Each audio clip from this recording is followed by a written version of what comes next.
గారిని మాట్లాడవలసిందిగా రిక్వెస్ట్ చేస్తున్నాం. అందరికీ నమస్కారం.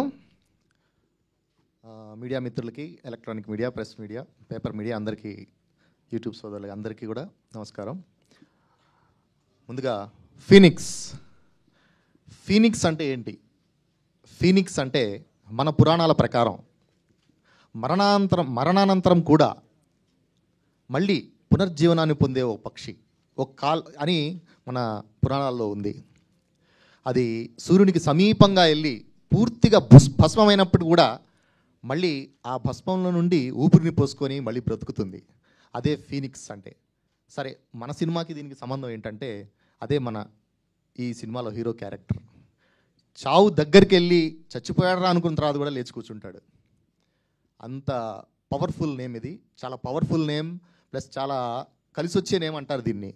మన తెలుగు సాంప్రదాయాల్లో కూడా ఈశాన్యంలో ఫీనిక్స్ ఫోటో పెట్టుకుంటే చాలా కలిసి వస్తుంది అంటారు. చాలా మంచి టైటిల్ తీసుకున్నారు సార్ మీరు. చాలా మోడర్న్ టైటిల్ ఇది, చాలా అప్డేటెడ్ టైటిల్. తర్వాత మన డైరెక్టర్ అనిల్ అర్సు గారు, మీ అందరికీ యాక్షన్ డైరెక్టర్గా తెలుసు. దీంట్లో మనకు డైరెక్టర్గా పరిచయం అయ్యారు కూడా. ఇప్పుడు జనరల్గా ఒక మాటల రచయిత, దర్శకుడు అయితే ప్రతి సీన్లో మాటలు ముత్యాల్లా రాలుతుంటాయి. అది మనం నువ్వే సినిమాలో త్రివిక్రమ్ శ్రీనివాస్ గారి దగ్గర చూసాం. తర్వాత ఒక నృత్య దర్శకుడు దర్శకత్వం వహిస్తే ప్రతి సీన్లో నటరాజు నాట్యం చేస్తుంటాడు. అది మన ప్రభుదేవ మాస్టర్ దగ్గర, మన లారెన్స్ మాస్టర్ దగ్గర చూసాం. ఆ తర్వాత ఒక ఫైట్ మాస్టర్ డైరెక్షన్ చేస్తే ఎలా ఉంటుంది? ప్రతి సీన్లో వీరభద్రుడు తాండవం చేసినట్టు ఉంటుంది. అలా చేశారు యాక్షన్ సీక్వెన్స్లు. కానీ ప్రతి సీన్ని అంత అద్భుతంగా తీర్చిదిద్దారు మన దర్శకుడు వారు. చాలా అద్భుతంగా ఉంది. ఆయనకి నేను పరిచయం చేయాల్సిన అవసరం లేదు. ఆయన పెద్ద పెద్ద హీరోలకి ఇక్కడ యాక్షన్ డైరెక్టర్గా చేశారు, ఇప్పుడు దీనికి డైరెక్టర్గా చేశారు. చాలా అద్భుతంగా తీశారు సినిమాని. నేను ఇక్కడ ఉన్నానంటే ఈరోజు నన్ను పిలిపించింది మా ధనుంజయ్ గారు. ఆయనకి చాలా 2-3 సినిమాలు చేశాను. సార్ నాకు ఫోన్ చేసి ఇలాగా ఫీనిక్స్ అన్నారు.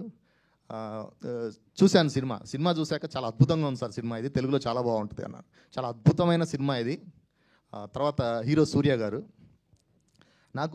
నేను విజయ్ సేతుపతి గారు పెద్ద ఫ్యాన్ని. ఆయన సినిమాలు మ్యాక్సిమం చూశాను. ఇది నా అభిప్రాయం మాత్రమే.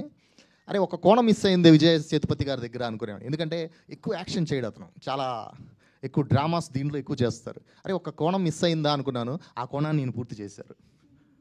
అద్భుతమైన ఫైట్స్. చాలా పెద్ద హీరో అవుతారు ఇతను, ఖచ్చితంగా అవుతారు. నేను చెప్పడం కాదు, భవిష్యత్తులో మీరే అంటారు.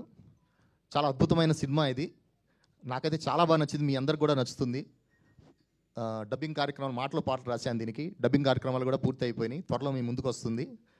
ఇంకా ఈ సినిమాలో వరలక్ష్మి శరత్ కుమార్ గారు ఉన్నారు, అజయ్ ఘోష్ గారు ఉన్నారు. అందరిది డిఫరెంట్ క్యారెక్టర్స్. చాలా అద్భుతంగా ఉంటుంది. ఎవరిని ఎక్కడ దాకా ఏ క్యారెక్టర్ని అలా ఈక్వలైజ్ చేసి పెట్టారు డైరెక్టర్ గారు.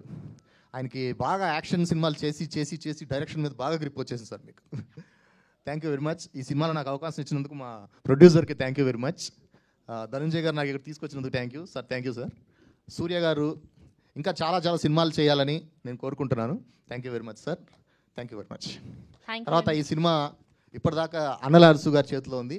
ఇక్కడి నుంచి వంశీశేఖర్ గారి సారథ్యంలో మీ ముందుకు వస్తుంది. దీన్ని చాలా పెద్ద హిట్ చేయాలని నేను కోరుకుంటున్నాను. థ్యాంక్ యూ అండి, thank you so much. Yes, and ఇప్పుడు మా బ్యూటిఫుల్ హీరోయిన్ వర్ష గారిని మాట్లాడవలసింది.